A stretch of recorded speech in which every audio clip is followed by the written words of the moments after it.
I made it. Oh gosh. Okay. Let's see. Let's see where we are. The lighting.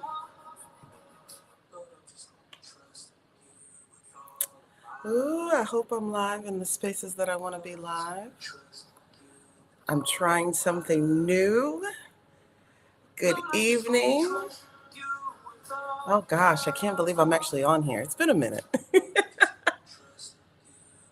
going to trust you, Lord, with all of my heart. Let me see something.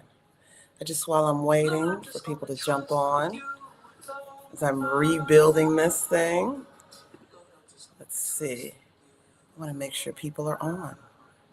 So let me do some stuff here. Lord, I'm just gonna trust you. Lord, I'm just gonna trust you with all of my heart. Lord, I'm just gonna trust you with all of my heart. Oh, it says I'm live there. I am trying a new platform.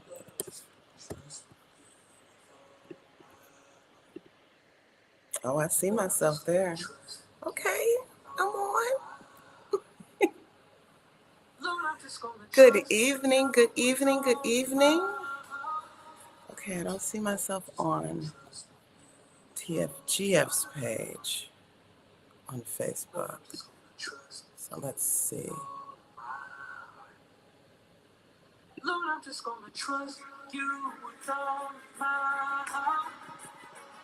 It's not the title. I hope you guys are doing well tonight.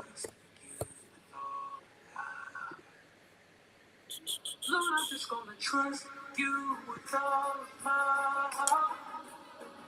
Okay. I hope you are jumping in to join this conversation. I will do some housekeeping in just a minute as we are page. There we are. I want to make sure I get on TFGF's page. That's where the people are. I will do some housekeeping in just a moment. There we are. Lord, I'm just gonna trust you with all my heart. Lord, I'm just gonna trust you with all of my heart. Lord, I'm just gonna trust you with all of online. Lord, I'm just gonna trust. Let me double check this. I hope you guys are doing amazing. It is 9 p.m. for you. I don't know if you know, but it is actually 3 p.m. for me. So I had to take a nap and make sure I got on here for you tonight. Tonight we're going to have a conversation about the fight for fatherhood.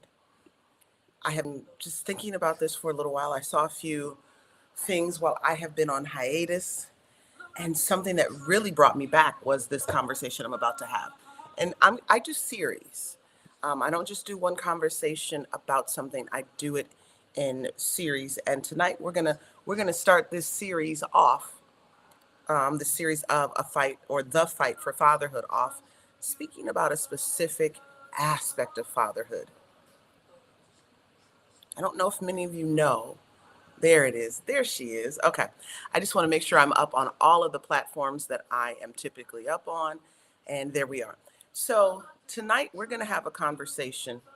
And when I say conversation, I love feedback. I love communication. Um, so I want to see who's in the chat for me.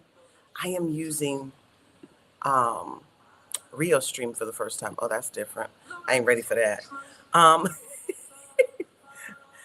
I'm learning it, so bear with me. Um, Tonight, we're going to have a conversation. I want to see you in the chat. I want to see you engaged. I want to see you communicating, talking about what it is that's on your heart surrounding what I'm talking about. Um, Here's the thing.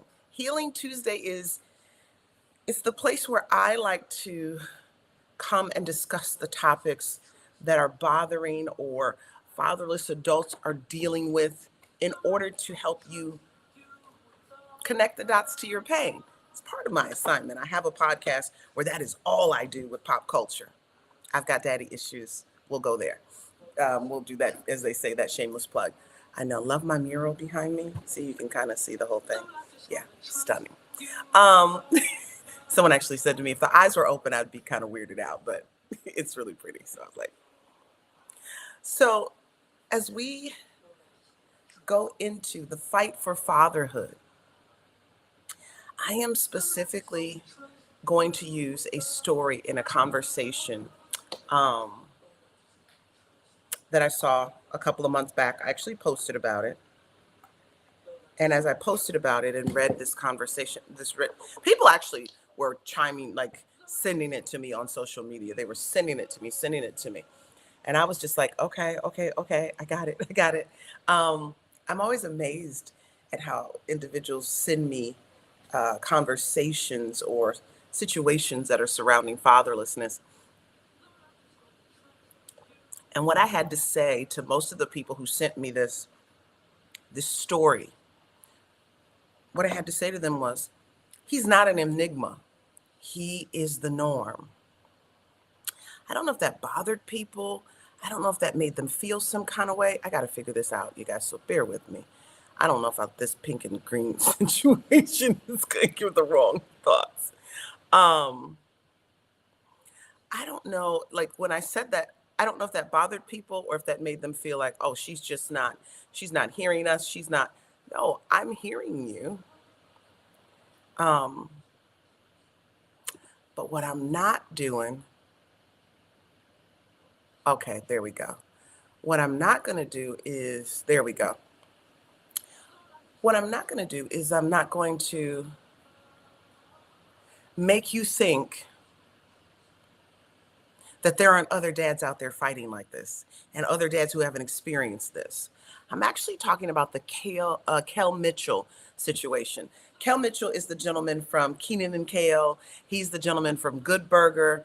And it recently came out, his daughter had probably about a year ago. She went off on this whole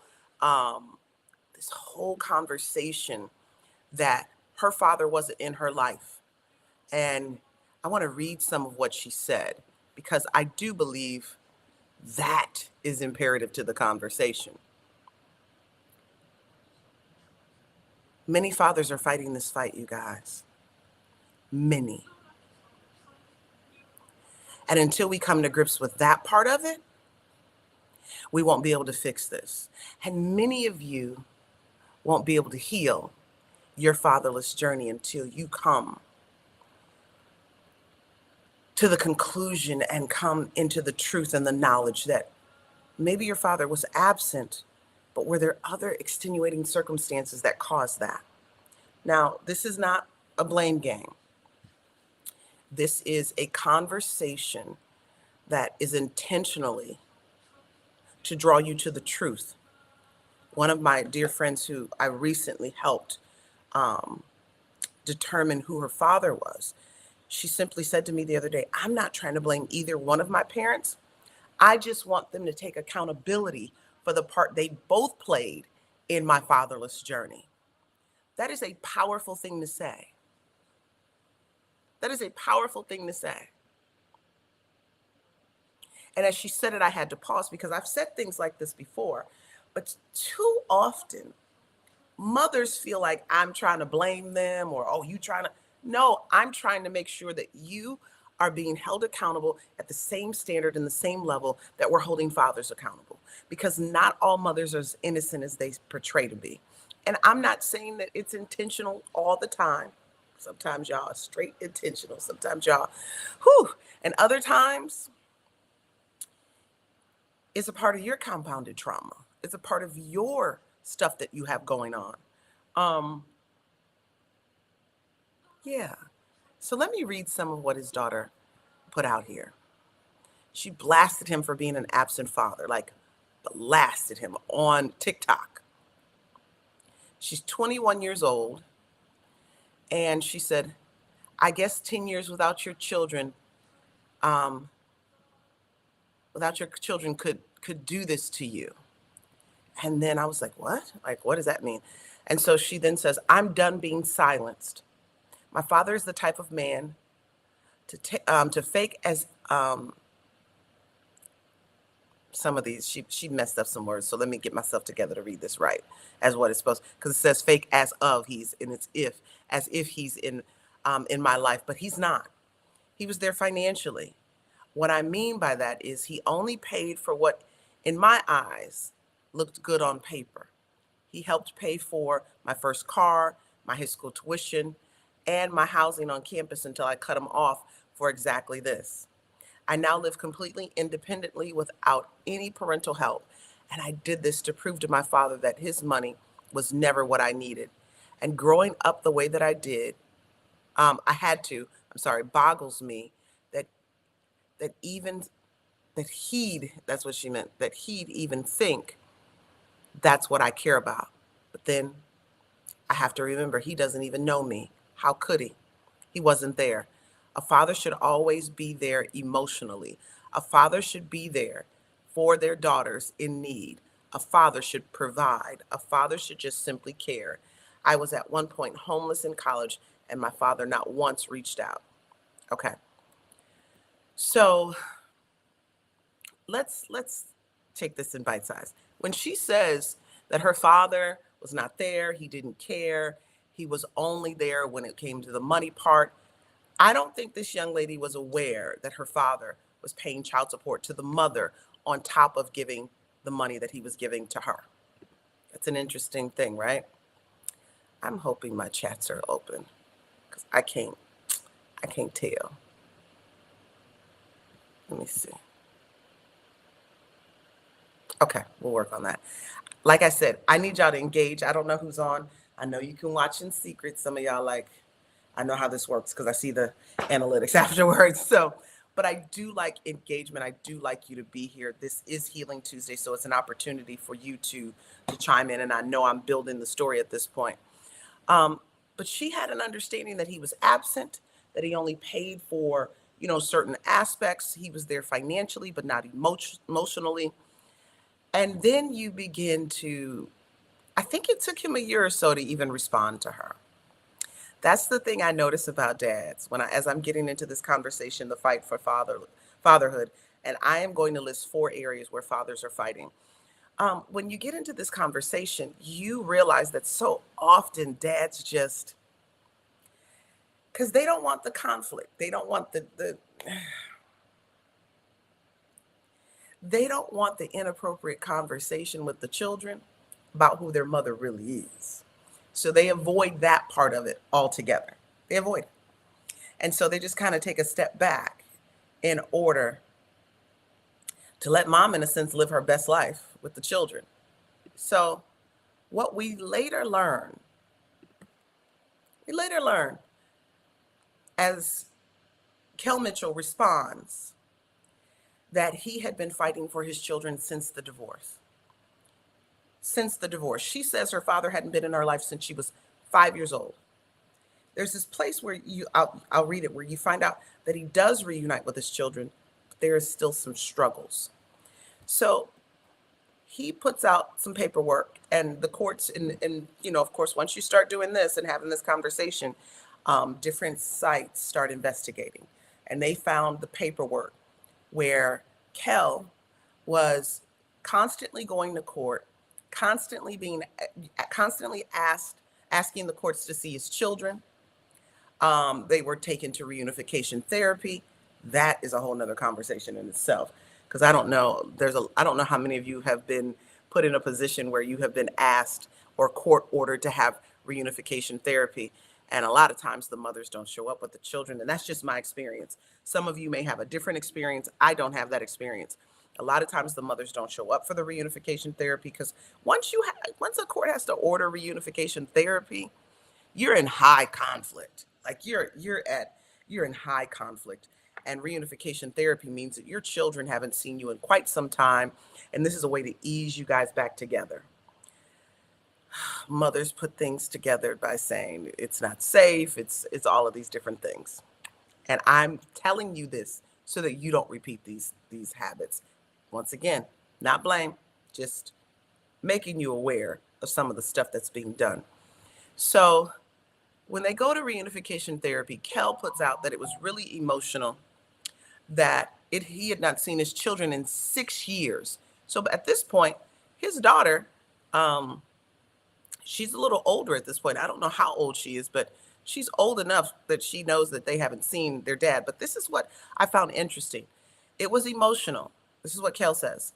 To not see them in 6 years and to finally be able to see them. And my son was upset and he was hurt.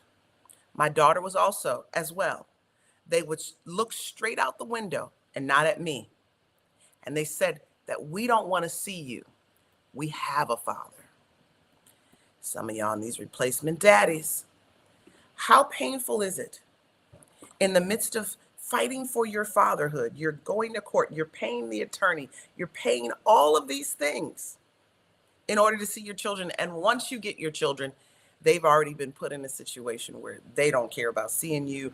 They've heard different stories about why you've been absent, even if they've overheard those stories. Because mamas, y'all will say things like, I don't say anything bad about him. I know, but your children know how you feel about the dad. I have a client that I coach in Texas. And during our coaching time, it took a minute. He had an assignment to go to coffee or dinner with the mother of his daughter. They would go back and forth, trying to get each other on the phone. Then it didn't happen. And I was like, it's been like 3 months. I'm going to need you to just email her what you need to say. She missed an opportunity to have dinner. She missed an opportunity to have coffee, whatever that was going to be. She missed it. Because the back and forth was just, it was just not, it wasn't working. 3 months, I'm like, coaching requires you got to execute. So eventually I was like, email her. He emailed her. He wanted to email her something totally different, and I had to edit that thing. I had to edit it. But the point was, can you tell our daughter it's okay to love me? I know some of y'all gonna be like, what? Yeah, that's what I wanted him to ask her. Can you inform our daughter that it's okay to love me? It's okay to build a relationship with me. Of course, she came back. Exactly what he wanted to do. We're not going to be those people. We're not bringing up all the old stuff and all the other stuff. We're just not doing that. And so he wanted, her response took him some places. But what I loved about her response was it revealed to us the strategy that we need to take. It revealed that to us. One of the things the mother said that I took and was like, sir, this is proof. And now we know how to move forward.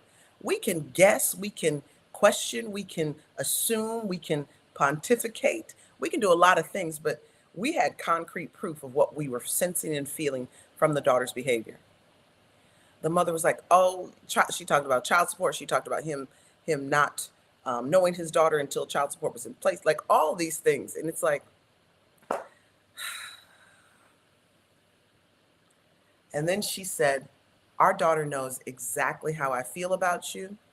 And as long as she's safe, I don't have a problem with her having a relationship with you. What does your daughter need? Why do children need to know how mothers feel about their dads? And as long as she's safe, as if he's not a safe person.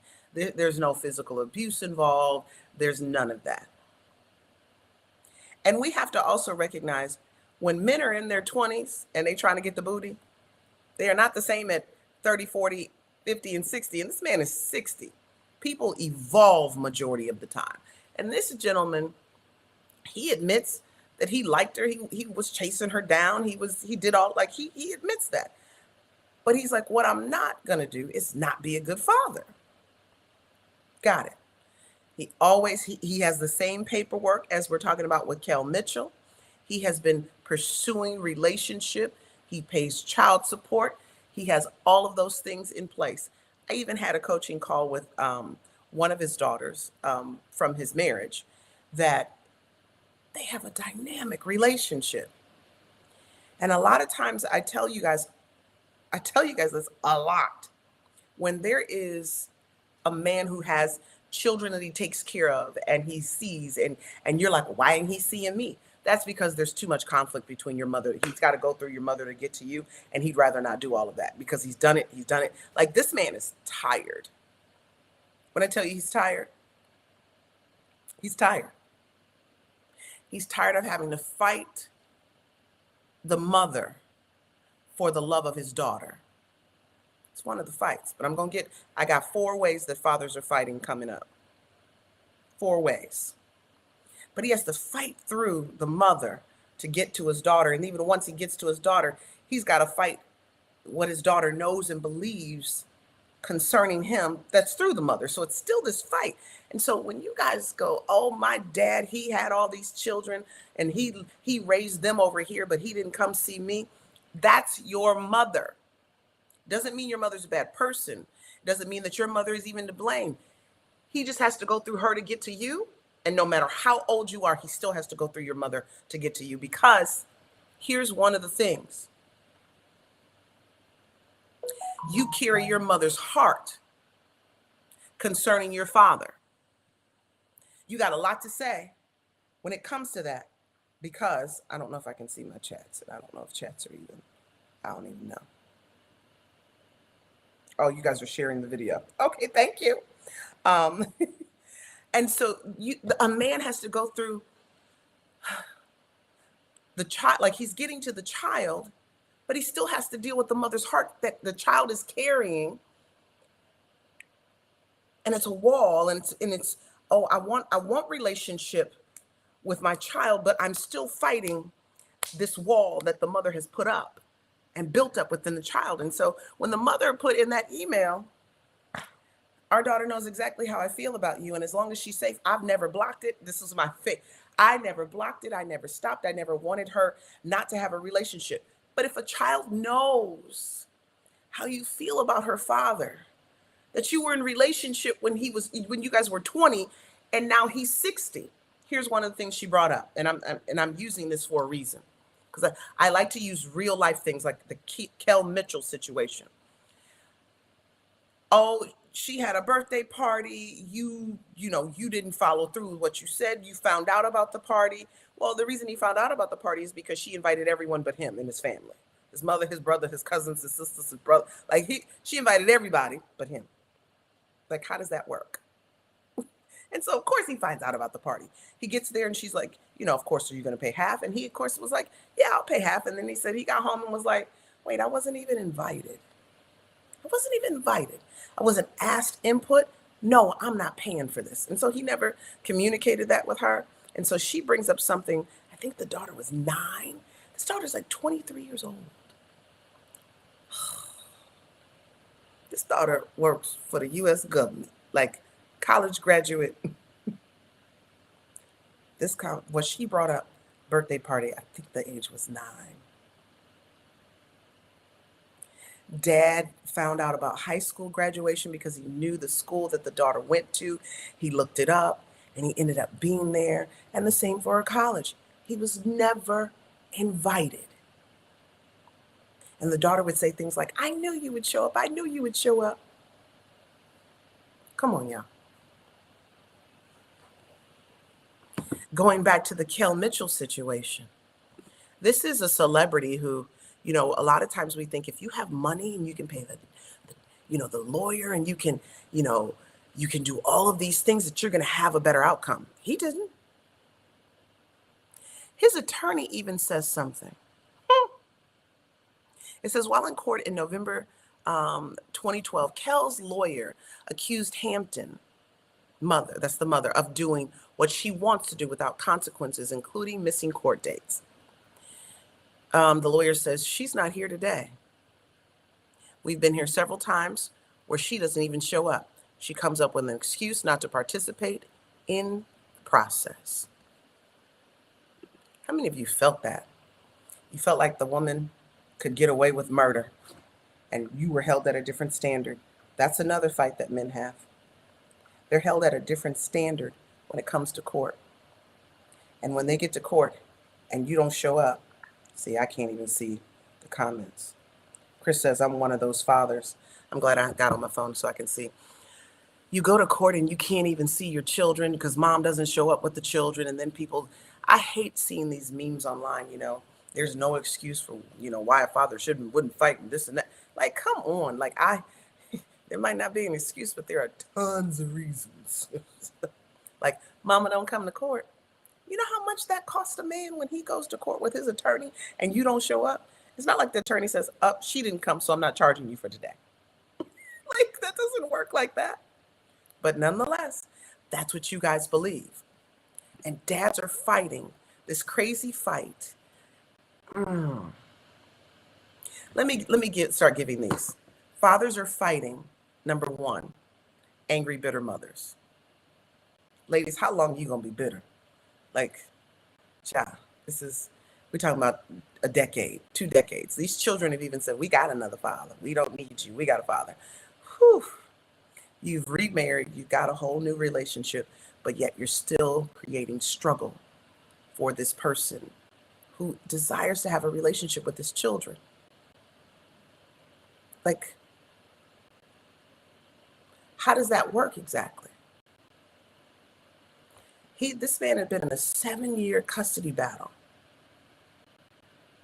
reunification therapy, and none of it was actually working. There was a point where he was seeing his children, he was happy, and everything was good. It was awesome being able to see them every single week, he says. His daughter didn't, I don't think because she still says, he hasn't been in my life since I was 5 years old. So even after reunification therapy, because she's the oldest, I believe, and him saying, I'm seeing them, we're together, she still doesn't see that as anything. She doesn't see that as anything important. He cares about his career. He lives in this delusional life and space. He hasn't seen me. He hasn't been in my life since I was 5. I need y'all to understand. Like, this is weird. Behind the scenes, away from the child's eyes. See, mothers, I know this is going to feel like a mom bashing session for some of y'all because accountability, feels wrong. And it feels like blame when you're unhealed. Children know your heart concerning their father, but you don't communicate. Oh, dad's in court fighting to have time with you. You're not communicating that. I'm sorry, y'all. I'm 3 months from a hairdresser, and I'm someplace in Europe that ain't nobody knowing about, and so I can do this, but I can't do this, and so I'm constantly watching. I don't know why I'm doing that, but it is what it is. He's like we give children what we want them to have and know, but then when it's what their dad is doing behind the scenes, you're not telling them any of that. This man, by no means, she talked about how they lost their house, how dad's living in a 5-bedroom house. They didn't get to stay in a house, blah, blah, blah. Dad's paying child support. But she only saw the money that was directly given to her for things. Did mom not tell her that dad's paying child support? Probably not. I know situations like that. I know them. Let me ask this question, because as I said, I like engagement. How many of you have had to fight for your children's hearts because they were carrying the heart of their mothers when it came to you? That's my number 2. Fathers are fighting children who are carrying their mother's hearts. How many of you have had to fight that fight? That when you pick them up, it's this moment of, I don't want to be here with dad. I don't want to see dad. They verbalize they don't want to see you, or their attitude says that they don't want to see you, whatever that may look like. How many of you have experienced that part of the fight? I think it's a travesty that children are emotionally indoctrinated into their mother's journey with a ex-husband, ex-boyfriend, the father of her children. They're indoctrinated. They're programmed to feel the same way she does about the situation. Um, I saw some hearts go up. This is probably the most painful to me, because they're your children too. And so why is it? What's the problem with me having a relationship with my children? What is the problem with that? Without any interference. And that's what my client was asking. Can you not interfere? I don't interfere, but she knows my heart concerning you. That's the interference, mama. The interference is your children knowing how you feel about their dad, whether you communicate it or not with your mouth. Your body language says it when he comes around. They overhear conversations between you and your friends, whatever that may be. But you still will say, I don't say nothing bad about you. I don't say nothing bad. Yes, you do. Your whole body language says something bad. And then to insinuate, as long as she's safe, as if he's not a safe person. That is the number one shots fired that mothers will try to use. Oh, I don't know if they're safe. I don't know if dads don't parent like mothers. That's why they're dads, fathers. There's a difference. And if you find yourself parenting like a mother or the mother of your children, you're trying to appease something and you being manipulated, that's a whole nother conversation. But when it comes to this, number three, I'm gonna go number three. When it comes to this, the fight for fatherhood and what men are fighting through and fathers are fighting through, I'm giving four tonight. There's a lot more, but I'm giving four. I already said number one, angry, bitter mothers. Number two, children who are carrying their mother's hearts.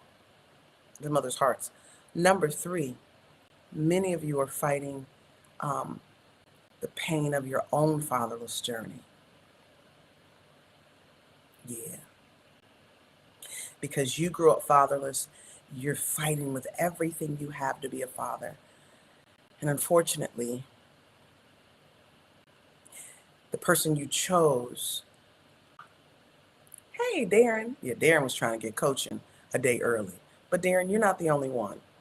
Because my client this morning, am I missing something? Is it Wednesday? Because I didn't think it was Wednesday. It's Wednesday for me now. But I'm like, wait, is it Wednesday already? No. I'm like, it's not Wednesday. My calendar is wrong. Just help me. Um, and Darren knows how late I'm up. But a lot of you chose someone like your mother without knowing what kind of mother your mother really was. And you found yourself in the same situation as your father, which then, in some ways, enlightened you, in some ways, enlightened you to the potential journey that your father had been on and why he wasn't present. Yeah. And so then it added a space and place of grace for some of you, and others of you have not made that connection. I know someone whose father, we found out, would drive 12 hours to see them. After they broke up with the mother, their father would drive 12 hours to see the other children and the family members. And probably because this person is the youngest in the family, they don't necessarily remember these moments as much as the other children do. And they would drive 12 hours on a regular basis to see them, especially holidays. Then when they become a father, they're driving 12 hours to see their son, their daughter. And not once did they ever connect the dots that 12 hours, 12 hours. Not once did they ever connect the dots that, you have unfettered access. However, there's still some things being said, and there's still some things that are happening behind the scenes that dad is just unaware of. And it's amazing how the pain of your fatherless journey will manifest in your own situation in order for you to heal it. But if you're not paying attention to the patterns, you won't even connect the dots. You won't even see it. And so sometimes you have to have people around you who will help you see that, or one day you'll have that epiphany. And when I posted about letters to our fathers with the foundation and what we're doing and all of that, it's funny how some people were writing letters from Facebook to Instagram. there are letters to fathers in the comments that bless my heart.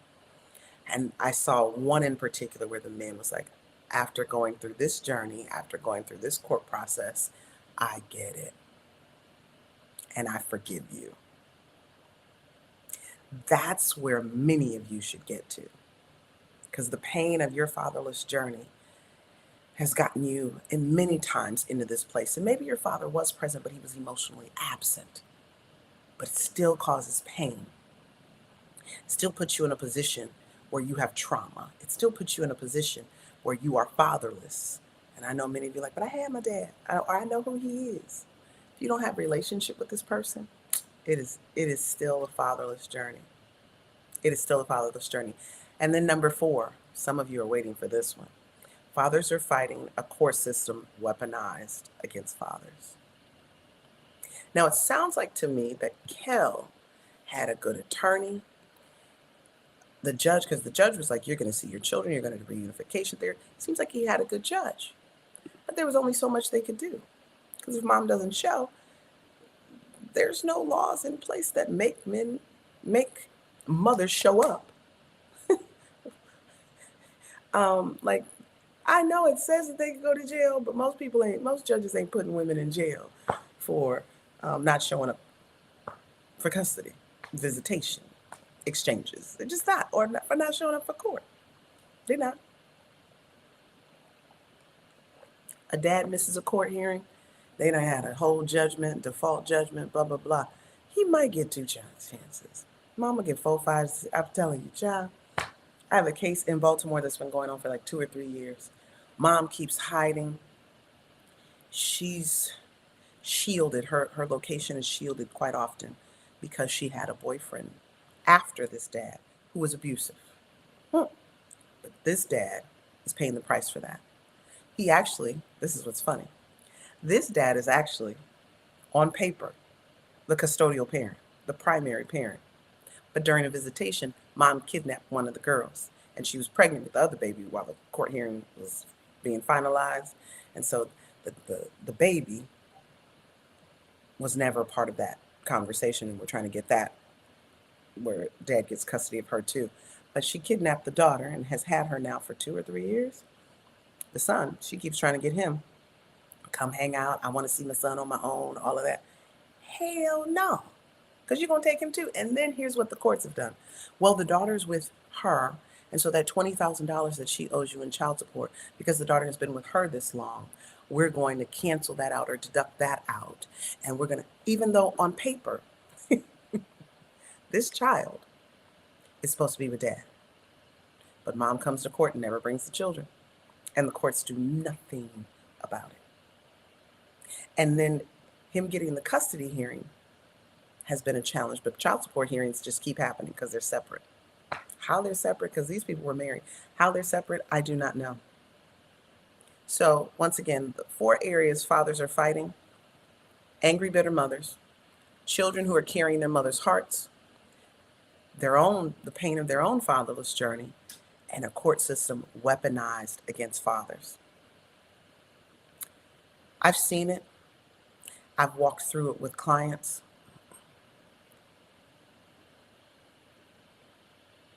It is difficult. I'm going to use the word difficult at best when you see a man fighting and fighting and fighting, and he loses every single time. Not because he didn't try. I see records. I see dads. They have stacks of paperwork. I'm going to show this to my children when they get older. That's what some of them say. Let them know by that time they are already carrying their mother's heart concerning you, concerning your presence, concerning all that exists. And so then you're going to be exhausted because, once again, you're going to really be exhausted because, once again, you're fighting their mother while trying to love them. I don't know what that feels like. I can't imagine.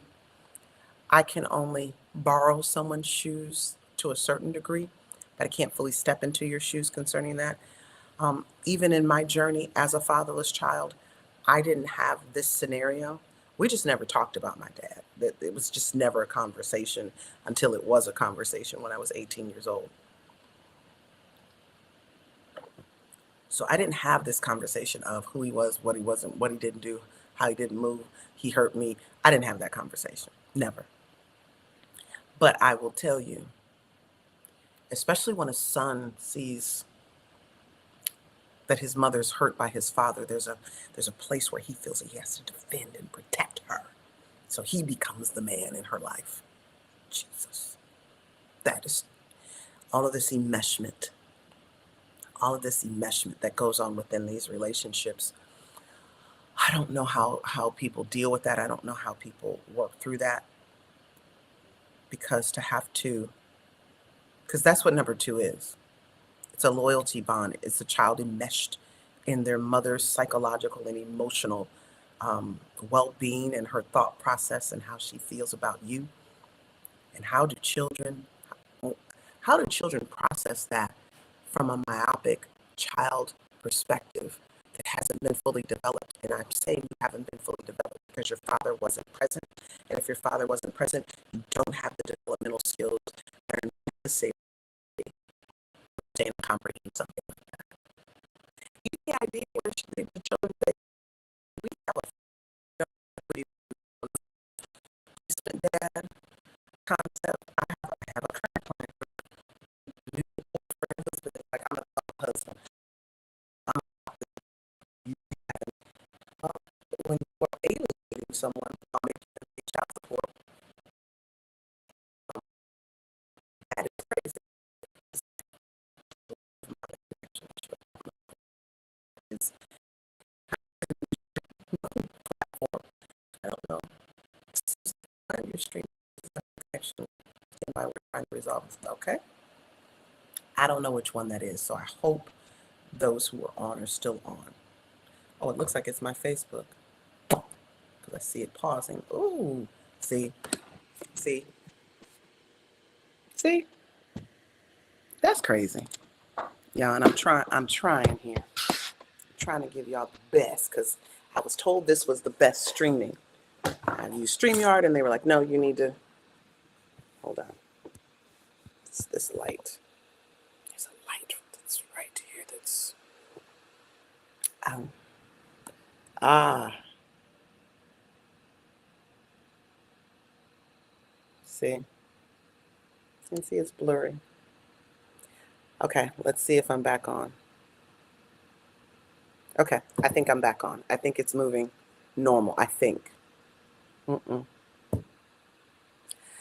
I'm really sorry about that because I actually got a new platform for this particular relaunch. Okay, I see I'm moving back as normal. Okay, so my question, I guess, is how difficult is that? Can anyone tell me? I like engagement. I'm gonna get y'all back to where y'all engaging.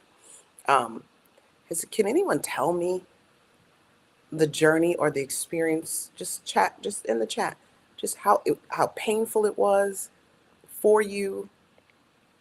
You can say very painful, like, because I know not seeing your children for a period of time is emotionally taxing, mentally destructive, and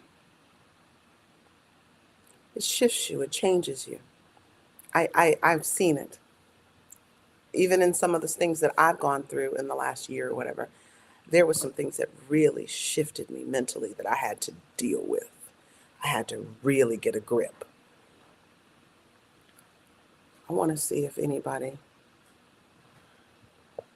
I want to see. When you don't see your children, how, like, because a lot of people think you guys don't care. For the men who are on here, they don't think you care. You don't care. You don't want to see your children. You don't care about your children. Dads don't care about their children. Y'all don't care. Y'all don't care. You know why y'all don't care? Because y'all off and y'all done got a new chick and y'all got a new situation and y'all pay child support, but money ain't enough. But then when you ask the woman, well, would you prefer the man if he sees the children and not pay you child support and that becomes part of the arrangement? Or do you need the child support? Oh no, I'll take the child support over the visitation. What? I had women tell me that. Nah, I'll take the child support. But then in the same breath, you tell a man his money isn't enough. Ladies, I do say men say some confusing stuff. Just had a conversation with a girlfriend earlier. But that's confusing, ladies. If you tell me that money isn't enough, then what is? Because my assumption is his presence is what's the next thing, right? It's the dad's presence. So if you and a dad make an arrangement where he makes sure that the children are taken care of, they have all their needs, the medical insurance is paid, those things are taken care of, and he sees his children, y'all are like, that ain't enough. Like, I need the money to come through the court, through the system, in order to make it matter. But he's providing. He's supplying. He's supporting. He's protecting. I am I'm confused majority of the time. I'm confused by how we maneuver as women when it comes to the fathers of our children having access to them, being able to love them without any interference. We think interference looks like I'm standing in the way physically. No, but are you standing in the way mentally and emotionally? I don't say anything concerning that. Like my children, they don't hear me talking bad about their dad. Are you standing in the way of your children having access to their father because you're of your own fatherless journey and you have deemed men, fathers, unsafe? And so you think that motherhood is the only parenting that matters. And when your children grow up and they say things like, Kel Mitchell's daughter, oh, he wasn't there since I was 5. But we have proof that he has worked hard to be there. You went through reunification therapy. There was a season where everything was great according to how he felt. But once again, it wasn't according to how the children felt. Because in the midst of them going through this custody battle, war for 7 years, the children are now what is called war torn, like apart. They're not able to be able to see everything. And I'm going to say the enemy in all of this, I'm spiritual, so that's the devil. He definitely knows how to tear a family apart. Lord Jesus. There's no question, like you get the family torn apart and the man removed from the home. You have that's unfettered access all day. But the enemy in most of these situations is a different person's parenting style. Like you don't want dad in there, you don't want him, you don't want any parts of a dad.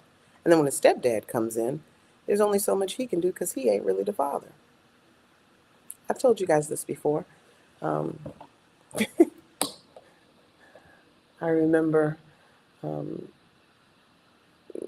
I don't remember how we got the call, but we got a call, and one of Vark's cousins was in town and needed a place to stay, and so she came over and slept on the couch for a night, I think it was. She was in town, and yeah, I don't remember what the time frame was, but when she found out what I did for a living, I don't think she had any children, but she said, I am not interested in a man, a father, being in my children's lives because it affects how I get to parent. What? She didn't want a man in affecting how she parents. She didn't want any interference from the dad.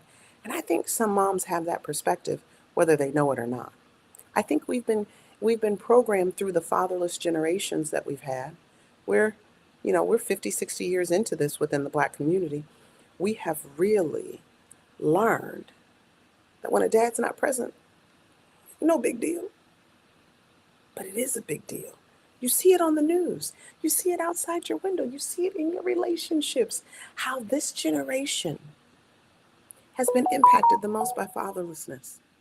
You see it. It is manifested. Like over relationships, people can't get together, can't stay together, the divorce rate, the crime rate, uh, just all types of stuff. But yet we don't look at it that way. And we refuse to look at it that way. Because when we do that, we say, what we're saying is, um, moms aren't good enough. Yeah, Alfonso, want the child support, but I said that, yeah, I think that was before you came on, or maybe you're just catching up, I'm not sure. But want the child support, but don't want the father to be a father. That's factual. You want his money, and this is what's crazy. And what you're doing is you're teaching your children that money is a father. Like money is the most important aspect of parenting. While at the same time saying, well, your money ain't good enough. I mean, it's the most confusing ideology and concept that I'm like, my brain is like, what are y'all talking about? Like, what are you talking about?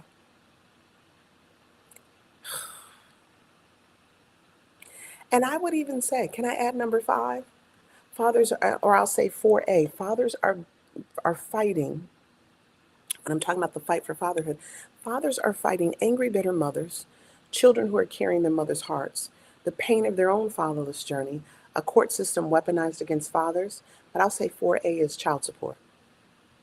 It's child support. I'm going to talk about that next week because there's this amazing conversation that I saw. It's a podcast, and I'll play that. I want you guys to hear this because it's insanity. I posted it a few weeks ago, but it's insane how child support becomes the reason. Conversation with a potential client today. Oh, my children, or she was saying her grandchildren, told her that mom and Tina said, Dad can't see us until he pays some money. These are like 7 and 9 year olds. Dad can't see us until he pays some money. That's called extortion. And there's no law that says that a man can't see his children if he's not paying child support. I don't know of any. Maybe y'all, if y'all do, tell me. Put it in there so I don't lead nobody. I don't want to lead people in the wrong direction, get them in trouble. But that's extortion. I've never seen child support paperwork that says that. Child support can be a barrier because the father can't miss work. He's paying so much child support, he can't even live properly. Um, and I know y'all like, but he need to pay. No, wait. Goes back to, is the money more important or the time with dad more important? And here's the other part. When you look at what men pay in child support versus what they get to live off of, it's a challenge for most of them. We're not talking about millionaires like Kel Mitchell. We're talking about some of these men make $30,000 a year. By the time their child support comes out, they may have $200-300 a week. He said, I've seen the mother use child support to get the lawyer to fight the father that wanted 50, of course, 50-50 custody. Yeah, because most times they're afraid if you get 50-50 custody, then there's no child support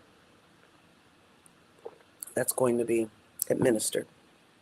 That's the fight against 50-50 custody, shared parenting. They don't want the child support industry to be kaput. Um, so I want you guys to understand, as I talk about the fight for fatherhood, I want people to understand what fathers are really fighting for and what they're really dealing with, and why we have a fatherless generation, why this exists, why we're still struggling through this 50-60 years after the fact. Because we've been programmed to believe that fathers aren't necessary, that we can still be good and we can still be okay. And fathers have their own tasks and issues that exist. There's no question about that. However, there are a lot of men who have been fighting. And my point in this particular one is Kel Mitchell is not an enigma. He's not the unique situation. He is the typical standard dad, like so many who have been out here fighting to be present while the children have no idea, while the children are unaware and just simply saying, he's absent. He's absent and he doesn't see us, and all he cares about is money. And all he He is not an enigma. He is not a unique situation. And I'm going to scream that from the rafters. He is the normal dad who's been fighting for his fatherhood and yet coming out, as they say, with an L. Because moms, ladies, we're getting away with a lot. We're getting away with a lot. And you don't realize how much you're getting away with because you're still operating and walking in your fatherless pain. All y'all got pain. You can tell. It's obvious. It's obvious. So next week we're going to talk about the fight for fatherhood, and we're going to talk about child support. We're going to talk about 4A, and we're going to talk about how this particular thing can be used as a weapon to make children feel a certain kind of way um, concerning their dads. Well, you're not paying for us, and you don't give mom no money. That can make children feel some kind of way where they don't want to be around. Or like the 7 and 9-year-old. Well, we can't see dad until he pay mom some money. Children know more about child support payments than they do their math problems, okay? Their homework, like for real. So next week, that's what we're going to talk about. Let me talk to you guys about a few things that the fatherless generation has going on. If you are on our page, I know a few organizations shared this. If you are not following the Fatherless Generation Foundation, please, please, please follow, like, all of that. If you are on YouTube, subscribe. Um, we are a nonprofit organization that works with fatherless children through peer groups, mentoring, tutoring, and we help reunite fatherless children back with their dads. To date, we've done 8,389 reunites. It was funny how I had a different count about 3 years ago, and I did an audit during, I think it was during COVID, December during COVID, because I had some questions, just not even about the numbers. That was a bonus. And what I realized was the person who started the count, and we just kept the count going in a certain way in the system. We were counting fathers, not children, and so 1,000, 2,000, 3,000 fathers turned into 8,000 children. It's like, oh, okay, this is crazy. So that's a beautiful thing. I tell people now, I don't have to reunite not a nay another fatherless child with a father to prove that this works and that it's necessary. So I have a couple of things going on. Number one, when fathers go through our program, we typically send them through and to uh, a fatherhood program. Too often they've gotten lost in the shuffle. So some of my board members, one's a coach and one's a therapist, we are working on our own fatherhood program that dads can stay involved in, whether that's locally in the cities that we're in or virtually. We want to be able to keep you involved and keep that holistic pattern going and those things going. And then number two, I am raising funds. We have 106 peer groups around the country that we are working to launch. We relaunch. We have launched 15. So I have 91 more to go. And last week we raised $1,000.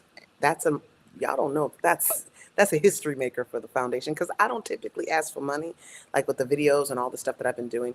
I don't like asking for money. But it's part of my job. And so we started the 100 Standing with 100. We are looking for individuals who will stand with us by donating $100 by going to tfgf.org or going to our Cash app, which is Team Reunite, and donating $100 for us to relaunch the rest of our peer groups around the country. I had built those up over time, and then COVID happened, and I had to shut them all down at once. And now there's still a need. These parents are emailing me and calling me, and like, when are you guys getting back in the Boys and Girls Club? When are you guys coming back to the community center? So that what the children get from that, let me tell you, the reason the peer groups are so important is because those children get to break the cycle because they become aware of their feelings. They become aware of their trauma. They become aware of how to overcome those things. And that's why we do that. That was the very first thing how the foundation started was the peer groups. We get to teach children how to overcome. Okay? We get to teach them how to overcome and break the cycle.